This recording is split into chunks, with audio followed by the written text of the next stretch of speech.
if you don't know what's going on in Maui, we are just being completely devastated right now. It's not correct. They're not reporting it correctly. I don't know why they're not reporting it correctly.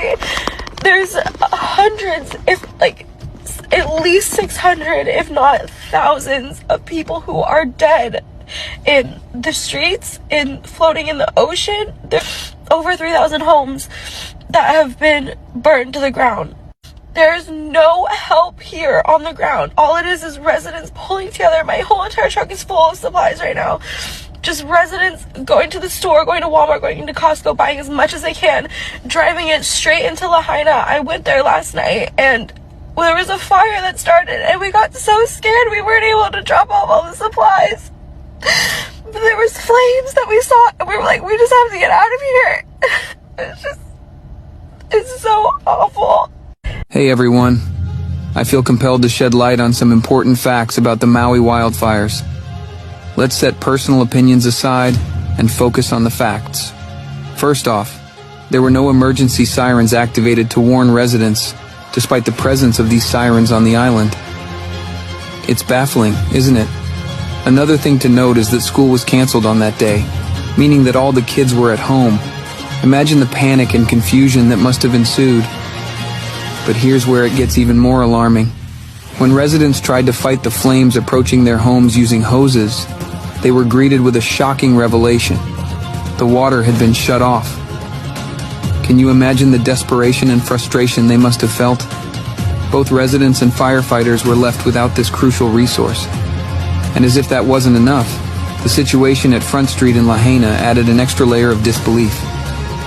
Residents attempting to evacuate were met with a police barricade, preventing them from moving even as the flames closed in. It's mind-boggling to think that orders were given to keep those cars stationary despite the imminent danger. Now, brace yourselves for some strange anomalies. The temperature of the flames was intense enough to burn tires and aluminum on vehicles.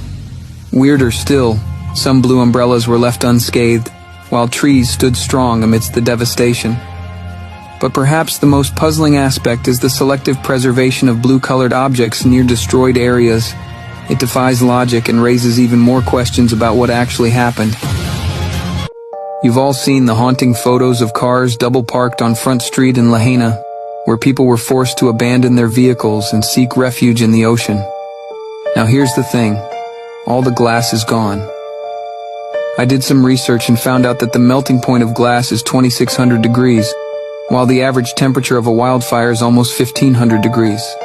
That's a whopping 1,100 degree difference in temperature. Yet there's not one piece of glass left in those vehicles. How is that even possible?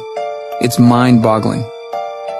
Now brace yourselves for the second strange observation. Not one single car door is open. Think about it.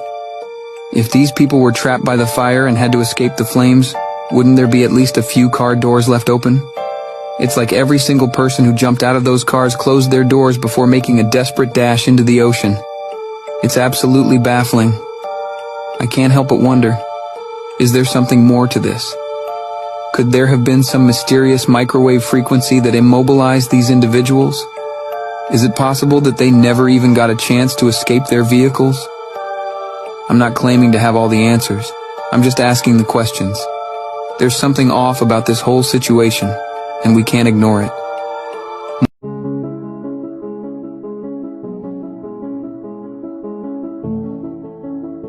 Chile 2023. Hawaii Maui 2023.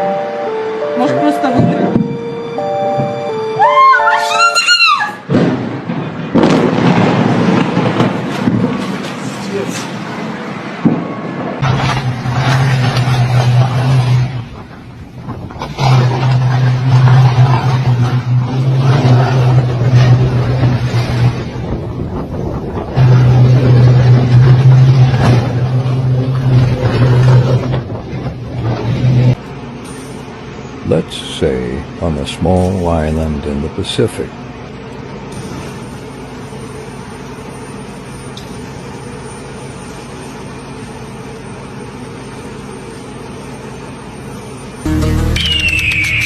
Ven talk aquí.